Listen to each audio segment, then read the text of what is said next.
यात्रा इंफ्रास्ट्रक्चर का तो होगा ही, विकास का तो होगा ही। प्रधानमंत्री मोदी जी ने कहा है, वी बिलीव इन हीरा, highways, H for highways, I for internet, R for railways, हमारे ए फॉर एयरवेज, हर तरीके से विकास को हम आगे बढ़ाएंगे। आप देख रहे हैं त्रिपुरा में 2018 में भी आया था, एयरपोर्ट से उतरता था तो पता लगता था पता नहीं किस कस्बे में घुस रहा था। आज मैं जब त्रिपुरा आता हूँ, एयरपोर्ट से उतरता हूँ तो 4 लेन बन रहा है, चौड़ी सड़क।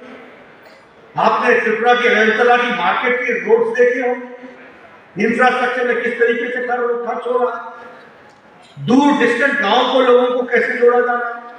इसलिए इंफ्रास्ट्रक्चर पे खर्चा, युवाओं पे खर्चा, महिलाओं का सशक्तिकरण, हमारे किसानों का सशक्तिकरण, हमारे एससी भाइयों का सशक्तिकरण, हमारे ट्राइबल भाइयों का सशक्तिकरण, ये हमारे कोर विषय है जिनको हम आगे बढ़ाने वाले हैं। और इसीलिए सबसे पहली बात ये कि बालिका स्वनिधि स्कीम हम लोगों ने तय किया है कि 50,000 रुपए का बॉन्ड हर परिवार को, फाइनेंशियली वीकर सेक्शन को, अगर लक्ष्मी आती है घर में तो उसको दिया जाएगा। ये